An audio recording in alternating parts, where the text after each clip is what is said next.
नमस्कार साथियों, आपके इस परिवार में आपका दिल खोल के स्वागत करता हूं। साथियों, मैं हूं शिवराज। प्यारे साथियों, आज से हम कक्षा 10 की एक महत्वपूर्ण सीरीज शुरू करने जा रहे हैं, जिसमें साथियों आपको देखने को मिलेगा कि आपकी बोर्ड की एग्ज़ाम का जो पेपर होगा, उस बोर्ड की एग्ज़ाम के पेपर के ब्लूप्रिंट के अनुसार जो आपका पहला क्वेश्चन, उस पहले क्वेश्चन में जो आपके ऑब्जेक्टिव क्वेश्चन आने वाले हैं, वो ऑब्जेक्टिव क्वेश्चन 12 होंगे। वो 12 किस प्रकार के आपके एग्ज़ाम के अंदर आ सकते हैं, तो साथियों उन्हीं क्वेश्चनों की हम वन बाय वन हर एक क्वेश्चन के बारे में चर्चा करेंगे कि आपका पहला क्वेश्चन इस प्रकार का आएगा, सेकंड क्वेश्चन इस प्रकार का आ सकता है, थर्ड क्वेश्चन आपका इस प्रकार का आ सकता है। तो साथियों ऐसी सीरीज़ को हम कंटिन्यू रखेंगे। यदि साथियों आपके कोई रिश्तेदार हो, कोई भाई हो, कोई बहन हो, तो साथियों इस वीडियो को ज़्यादा से ज़्यादा लोगों तक पहुंचाने की कृपा करें। ठीक है साथियों, ये वीडियो कक्षा 10 के लिए बहुत ही महत्वपूर्ण, बहुत ही कारगर सिद्ध होने वाला है। तो साथियों आगे की क्लास को हम शुरू करते हैं। तो क्या ए तथा 18 का एलसीएम आपको 36 दिया गया है, तथा ए तथा 18 का जो एचसीएफ है वो आपको 2 है। तो ए का मान ज्ञात कीजिए, या मान क्या होगा आपको ऑप्शन ए, बी 2, से यहाँ पे 5 और द आपको 4 दिया गया है। किस प्रकार करेंगे साथियों, हमने पढ़ा था कि पहली संख्या इंटू दूसरी संख्या बराबर क्या होता है, आपका सूत्र LCM इंटू HCF, ये आपका सूत्र होता है। साथियों पहली संख्या, दो आपको संख्या है, एक तो आपकी पहली संख्या A है और दूसरी जो संख्या दी है वो कितनी दी है, यहाँ पे 18। ठीक है साथियों, इनका LCM आपको 36 दिया गया है और इनका HCF है वो कितना दिया गया है, 2। इन सभी मानों को आपको इस प्रकार लिख लेना है। लिखने के बाद साथियों यहाँ से ए का मान ज्ञात करोगे तो आपका 18 आपके इधर चले जाएगा, तो इधर कहाँ जाएगा, ये इनके भाग के अंदर। तो ए बराबर 18 इंटू 2 बटे में कौन आ जाएगा आपका, यहाँ पे 36 है सारी साथियों, 36 बटे में कितना आ जाएगा आपका 18। तो 18 से कट जाएगा 36 कितनी बार साथियों, 18 दूना 36। तो 2 को 2 से गुणा करेंगे तो कितना आ जाएगा साथियों, 4। अर्थात आपका option number, question number first का ऑप्शन नंबर द आपका आंसर हो जाएगा कौन सा साथियों, 4। ठीक है साथियों पहले का। ठीक है, नेक्स्ट क्वेश्चन की बात करते हैं साथियों। तो साथियों सेकेंड आपको क्वेश्चन दिया गया है, यदि P बटा Q एक परिमेय संख्या है तो Q क्या प्रतिबंध होगा, जबकि P बटा Q एक शांत दशमलव हो। तो साथियों इस प्रकार के क्वेश्चन को कैसे हल करेंगे हम, आपको पता है कि आपको यहाँ पे P और Q को एक परिमेय संख्या दी है। क्या दी है साथियों, परिमेय संख्या। ठीक है साथियों, तो परिमेय संख्या के लिए वो शांत दशमलव कब होता है, तो मैंने आपको बताया था, यदि आप जो आपका Q है, इस Q का यदि आपका अभाज्य गुणनखंड है, कौन सा गुणनखंड साथियों, अभाज्य गुणनखंड। Q आपका हर होता है, क्या होता है साथियों, ये हर। यदि हर का अभाज्य गुणनखंड की पावर m इंटू 5 की पावर n के रूप का होना चाहिए, के रूप का होना चाहिए, तो वो आपका क्या होता है साथियों, वह परिमेय संख्या आपकी एक शांत दशमलव संख्या होती है। तो यहाँ पे आपका 2 की पावर m इंटू 5 की पावर n का रूप, यहाँ पे आपका सेकंड क्वेश्चन का आपका सी ऑप्शन यहाँ पे आंसर हो जाएगा साथियों। थर्ड क्वेश्चन दिया है, यदि पी स्क्वायर एक सम संख्या है तो P एक विषम संख्या है, सम संख्या है, कुछ कह नहीं सकते, या इनमें से कोई नहीं है। साथियों एक चीज़ का आप लोग जरा ध्यान रखना, यदि मान लीजिए आप किसी भी सम संख्या है, आपकी 2 है, यदि इसका आप वर्ग करते हो तो 2 का वर्ग कितना होता है, 4। 4 भी आपकी एक सम संख्या है, 4 का यदि आप लोग वर्ग करते हो तो ये भी क्या आती है, एक आपकी सम संख्या। 6 आपकी क्या है, यहाँ पे 6 भी आपकी एक सम संख्या है, यदि आप इसका वर्ग करते हो वो भी कितना आता है, 6। अर्थात आप किसी भी संख्या का जो आपकी सम है उसका आप वर्ग करते हो तो वो हमेशा आपकी एक सम संख्या ही प्राप्त होती है। अर्थात पी स्क्वायर एक सम संख्या है तो पी भी आपकी एक सम संख्या हो जाएगी। तो यहाँ पे जो क्वेश्चन नंबर 3 है इसका आपका बी ऑप्शन क्या हो जाएगा आपका राइट आंसर। ठीक है साथियों, तो बी आपका यहाँ पे क्या हो जाएगा राइट आंसर। इसी प्रकार साथियों यदि मान लीजिए आपसे पूछा जाए विषम संख्याओं का, यदि आप कोई सी भी विषम संख्या एक, यदि इसका आप वर्ग करते हो वो कितना आता है एक। आपकी एक और विषम संख्या लिए तीन, तीन का यदि आप वर्ग करते हो वो कितना आता है 9। ऐसे आपकी 5 है, यदि 5 का आप लोग वर्ग करते हो वो कितना आता है 25। अर्थात किसी भी विषम संख्या का वर्ग करने पर एक विषम संख्या ही प्राप्त होती है। यदि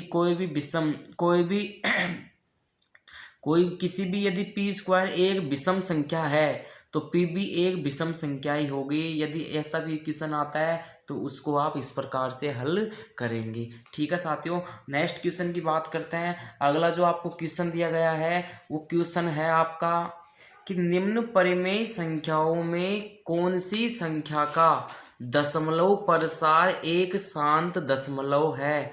अर्थात साथियों यहाँ पे ये जो आपको 4 परिमेय संख्या दी गई है इनमें साथियों आपको ये दिखाना है कि इनमें कौन सी परिमेय संख्या का दशमलव प्रसार शांत है। तो साथियों ऊपर हमने अभी एक क्वेश्चन किया था, यदि हर का अभाज्य गुणनखंड किस रूप में हो साथियों 2 की पावर m इंटू 5 की पावर n के रूप का होता है तो वो परिमेय संख्या का दशमलव प्रसार कैसा होता है साथियों शांत।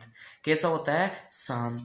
ठीक है साथियों, तो यहाँ पे सबसे पहले हम जो आपको ये संख्या दी है 26/255, तो साथियों सबसे पहले यदि हम 255 का अभाज्य गुणनखंड निकालते हैं तो साथियों 5 और 2 7 और 2 9, मतलब साथियों 2 का भाग नहीं जा रहा तो 3 का भाग देंगे हम, तो 8 या 24, यहाँ पे 1 बच गया, 5 15 साथियों। फिर इसमें जाएगा 5 का भाग, 5 का भाग देंगे 17 पंजो 85, 17 में केवल 17 का भाग जाए कितनी बार साथियों एक बार।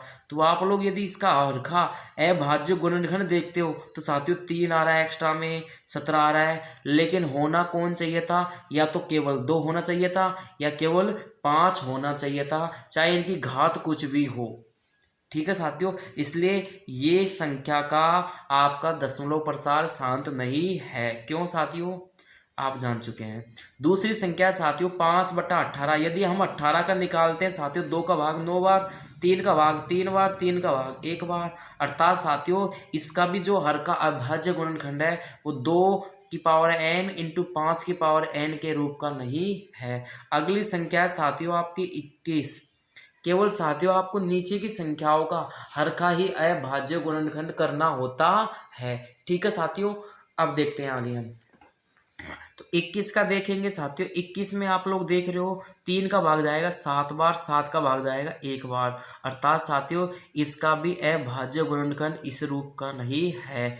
अंतिम जो संख्या बची है साथियों 250 में 2 का भाग जाएगा साथियों 125 बार, 5 का भाग जाएगा साथियों 25 बार, 5 का भाग जाएगा साथियों 5 बार और 5 का भाग जाएगा 1 बार, अर्थात यहाँ पे 2 आपका 1 बार आ रहा है, 2 की घात 1 है और 5 की घात कितनी है साथियों 3, अर्थात इसका जो हर का जो अभाज्य गुणनखंड है वो 2 की पावर m इंटू 5 की पावर n के रूप का है। अतः यह क्या हो जाएगा आपका शांत दशमलव। तो आपका ऑप्शन नंबर 4 ये आपका कैसा है शांत। तो आपको यहाँ पे ऑप्शन नंबर डी जो क्वेश्चन नंबर 4 का ऑप्शन नंबर डी आपका राइट आंसर हो जाएगा। क्यों साथियों, क्योंकि इसमें डी बोल दो या द, केवल इसमें चौथा है और बाकी सब ये सारी की सारी कैसी है आपका इनका दशमलव प्रसार शांत नहीं है। ठीक है साथियों, अगले क्वेश्चन की बात करते हैं। अगला आपका जो क्वेश्चन है वो है क्वेश्चन नंबर 5। क्वेश्चन नंबर 5 ये क्या कह रहा है साथियों, ये आपसे कह रहा है कि 144 के अभाज्य गुणनखंडों में 2 की घात है। तो सबसे पहले साथियों आपको 144 के अभाज्य गुणनखंड करने हैं। तो 2 का भाग देंगे साथियों, तो 7 दूनी की 14 और 2 दूनी का 4। ठीक है साथियों, 2 का भाग देंगे हम, 3 दूनी 6 और यहाँ पे 36 दूना 72, 2 का भाग देंगे साथियों कितनी बार? 18 बार। 2 का भाग देंगे साथियों कितनी बार? 9 बार।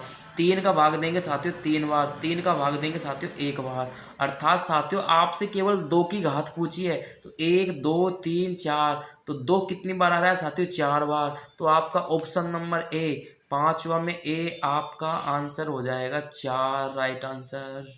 साथियों क्वेश्चन नंबर 6 आपको दिया है कि यदि आपको दो धनात्मक पूर्णांक दिए हैं ए तथा बी।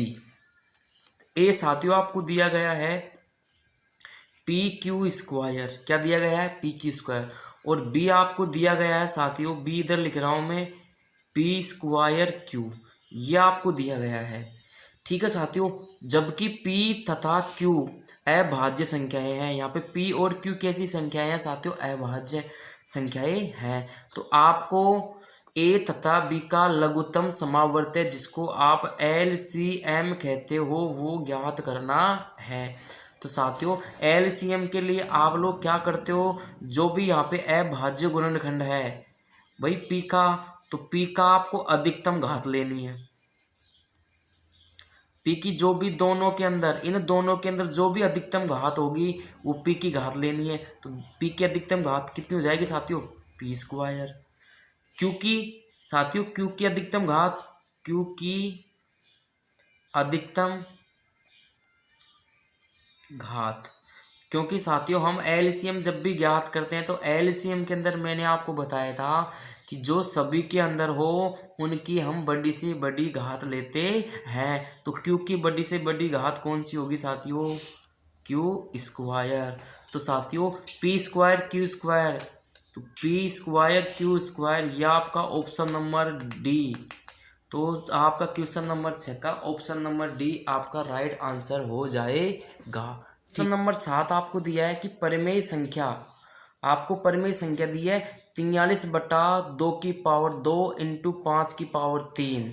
ठीक है साथियों, 2 की पावर 3 2 और 5 की पावर दी है साथियों 3 के दशमलव प्रसार का दशमलव के कितने अंकों के पश्चात अंत होगा, ये आपको ज्ञात करना है। तो साथियों यदि आपसे इस प्रकार की कोई भी परिमेय संख्या दिखे, उसके दशमलव प्रसार का दशमलव कितने अंकों के पश्चात अंत होगा, इस प्रकार का यदि क्वेश्चन आता है तो आपको 2 की या 5 इन दोनों की अधिकतम घात देखनी है। तो यहाँ पे आप लोग देख रहे हो कि 5 की सबसे बड़ी घात कितनी है? 3, लेकिन 2 की कितनी है? 2। तो साथियों आपको इस 5 के अधिकतम घात जितनी हो, 5 की हो साथियों या 2 की हो, जो भी दोनों पे अधिकतम घात हो वही आपका आंसर हो जाएगा। अर्थात ऑप्शन नंबर 3 आपका राइट आंसर हो जाएगा। किस प्रकार साथियों? क्योंकि आपको ये संख्या दी गई है। ठीक है, आपने ये देखा था कि आप लोग जब इसका दशमलव प्रसार लिखते हो तो 2 की और 5 की जो पावर है वो समान होनी चाहिए थी। तो यहाँ पे ऊपर भी आप लोग 2 से गुणा कर देंगे, नीचे यहाँ पे आप लोग 2 से गुणा कर देंगे। क्यों साथियों? क्योंकि 5 की यहाँ पे 3 घात है, 2 की यहाँ पे 2 ही घात थी, इसलिए हमने 2 से एक और बार गुणा करेंगे तो 2 और 1, इसके साथियों यहाँ पे 1 पावर है, यहाँ पे 2 है। यदि आधार समान हो तो घातें जुड़ जाती है, तो 2 के कितने हो जाएंगे? 3। यदि आपने नीचे भी 2 से गुणा किया तो आपको ऊपर भी गुणा करना पड़ता है। तो यहाँ पे इसको गुणा करेंगे, 3 दूनी 6, 4 दूनी 8, बटे में यहाँ पे 2 की पावर भी साथियों 3 आ गई है, 5 की पावर भी 3 आ गई है। दोनों को एक साथ लिख लेंगे, 86 ऐसे की ऐसे। 2 और 5 की पावर कितनी आपके? 3। तो यहाँ पे 86/10 की कितनी घात आ गई? 3। तो साथियों जितनी नीचे घात होती है 10 के ऊपर, उतनी नीचे क्या लगती है उसकी? 0। तो यहाँ पे 3 घात है तो 3 आपको 0 लगानी है। ठीक है साथियों, तो आपको ऊपर की संख्या के 3 अंक छोड़ के क्या लगाना है साथियों? पॉइंट। तो 3 अंक है नहीं, हमने आगे क्या लगा ले? 0। तो साथियों 3 अंक पश्चात आपका दशमलव के अंकों का क्या होगा? अंत। ठीक है साथियों, तो इसका आपका राइट आंसर कौन सा हो जाएगा? से इसका राइट आंसर हो जाएगा 8वां। यदि n एक प्राकृत संख्या है, n कैसी संख्या है साथियों? एक प्राकृत संख्या है, तो 5 6 की पावर n माइनस 5 की पावर n में इकाई का अंक है। साथियों यहाँ पे जो आपका इसके ऊपर घात है, इसके ऊपर भी साथियों आपकी n ही घात है। कितनी घात है साथियों? n। 6 की घात भी n है आपके, और 5 की घात भी कितनी है? n है। ठीक है साथियों, दोनों के ऊपर कितनी कितनी घातें हैं? n n। तो यहाँ पे आपको 6 की पावर n दी गई है, इंटू 5 की पावर माइनस 6 की पावर n माइनस 5 की पावर n आपको दी गई है। इसका आपको इकाई का अंक देखना है, इकाई का अंक। तो आप लोग जरा जानते हो कि आपको यहाँ पे किसने दिया कि n, जो इनके ऊपर घात है वो एक प्राकृत संख्या है। यदि प्राकृत संख्या का मान साथियों 1 2 3 डॉट डॉट डॉट कहाँ तक जाता है? अनंत तक। तो सबसे पहले यदि मैं n का मान 1 रखता हूँ यहाँ पे, तो 6 की पावर 1 तो कितना आएगा साथियों? 1। 5 में रखता हूँ साथियों, तो 5 की पावर 1 मतलब 5। ठीक है, यदि मैं n का मान साथियों 2 रखता हूँ, ठीक है, n का मान कितना रखता हूँ? 2, तो 6 की पावर 2 तो 6 6 36, 5 की पावर 2 तो यहाँ पे 5 25। अर्थात इनका यदि हम 1 रखा तब भी इनका जो इकाई का अंक वो भी छा रहा था, 2 रखने पर भी इकाई का अंक कितना आ रहा है? 3। 5 में भी आप लोग वही देख रहे हो। अर्थात इन संख्याओं का जो इकाई अंक है वो खुद ही होगा, वो सदैव कौन होगा? स्वयं ही होता है। ठीक है साथियों, तो इसलिए यदि आप लोग ये 6 का यहाँ पे 6 की पावर n है, तो इसका इकाई अंक कौन होगा? 6। आगे माइनस 5 की पावर n, इसका मान कौन होगा साथियों? 5। तो 6 में से 5 जाएगा, कितना बचेगा साथियों? 1। कितना बचेगा? 1। तो ऑप्शन नंबर ए आपका राइट आंसर हो जाएगा। एक आपका इस क्वेश्चन का राइट आंसर हो जाएगा, 8वें क्वेश्चन का। ठीक है साथियों, अगले नेक्स्ट क्वेश्चन की बात करते हैं, क्वेश्चन नंबर 9।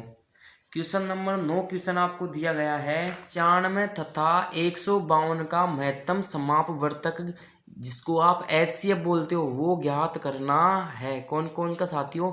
95 का और 152 का HCF ज्ञात करना है। तो साथियों HCF किस प्रकार ज्ञात करते हो आप? जो भी साथियों आपको संख्या दी है उस संख्याओं की आप लोग क्या निकाल लेंगे? अभाज्य गुणनखंड अलग अलग। ठीक है साथियों, तो यहाँ पे आप लोग देख रहे हो 9 और 5 आपका हो जाता है 13, 14 होता है साथियों। तो इसके अंदर 3 का भाग नहीं जाएगा, तो इकाई का अंक 5 है तो 5 का जाएगा, तो 19.95। ठीक है साथियों, 19 में आपका 19 का भाग जाएगा एक बार। ठीक है साथियों, यहाँ इसमें 2 का भाग जा रहा है, तो 7 दूनी 14 और 6 दूनी 12। ठीक है साथियों, इसके बाद वापस इसमें 2 का भाग जा रहा है, तो 3 दूनी 6, 8 दूनी 16। फिर साथियों 2 का भाग जा रहा है, कितनी बार जा रहा है? 19 बार। 19 में किसका भाग जाएगा साथियों? 19 का। तो यहाँ पे आप लोग देख रहे हो कि जो 95 है वो तो आया है 5 गुणा 19, इसका अभाज्य गुणनखंड। और यहाँ पे जो आपका 152 था, इसका अभाज्य गुणनखंड आया है 2 की पावर 2 इन 2 की पावर सॉरी साथियों 3 है। यहाँ पे कितनी है? 3। 2 की पावर 3 इंटू 19 की पावर कितनी है? 1। ठीक है साथियों, अब आप लोग स्वयं जानते हो कि जब हम HCF निकालते हैं तो जो आपकी 2 पद हो या 3 पद हो, उन दोनों में उभयनिष्ठ हो, उभयनिष्ठ मतलब कॉमन हो, उसकी हम छोटी से छोटी घात लेते हैं। तो साथियों 5 इसके अंदर है लेकिन नीचे वाले के अंदर नहीं है, 2 इसके अंदर है लेकिन ऊपर वाले के अंदर नहीं है, तो 5 को और 2 को दोनों को नहीं लेंगे हम। तो यहाँ पे 19 आप लोग देख रहे हो दोनों के अंदर उभयनिष्ठ है, कॉमन है, इसकी छोटी घात साथियों दोनों ही समान है। तो इसका जो राइट आंसर हो जाएगा वो कितना होगा आपका? 19। तो ऑप्शन नंबर बी, 9वां का ऑप्शन नंबर बी 19 आपका राइट आंसर हो जाएगा।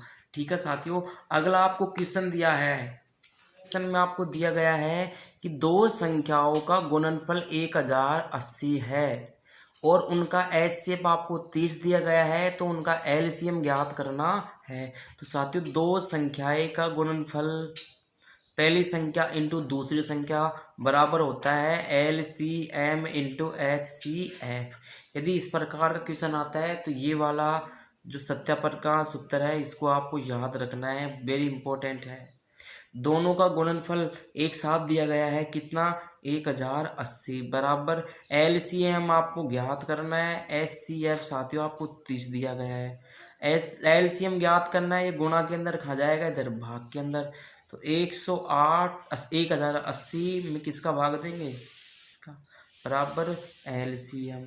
0 से 0 कट गया साथियों, इसमें इसका भाग देंगे कितनी बार जाएगा 36 बार।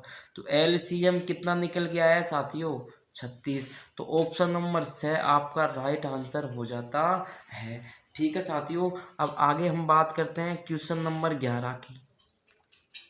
क्वेश्चन नंबर 11 में आपसे दिया है कि संख्याओं में प्रत्येक उभयनिष्ठ अभाज्य गुणनखंड की सबसे छोटी घात का गुणनफल होता है। साथियों सबसे पहले जब आप किसी संख्याओं का अभाज्य गुणनखंड करते हो, ठीक है, अभाज्य गुणनखंड के बाद मान लीजिए कोई भी दो संख्या है 15 और यहाँ पे ले लिया मैंने 12, इनका आपने गुणनखंड किया है तो 3 गुना 5, इसका किया है आपने 2 इंटू 2 इंटू 3। अब आप लोग साथियों जब आप लोग एचसीएफ और एलसीएम निकालते हो तो एचसीएफ में आप लोग देखते हो कि जो दोनों में उभयनिष्ठ हो, जो दोनों में कॉमन हो, उसकी छोटी घात लेते हैं।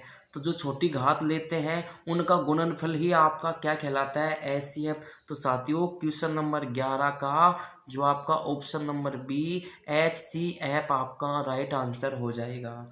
ठीक है साथियों, अगला जो आपका क्वेश्चन है वो है क्वेश्चन नंबर 12।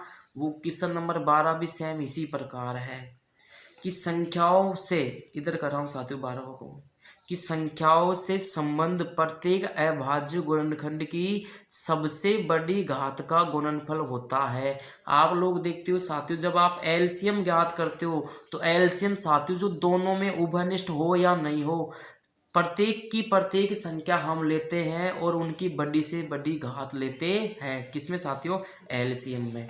तो आपका एलसीएम यहाँ पे आपका राइट आंसर हो जाता है।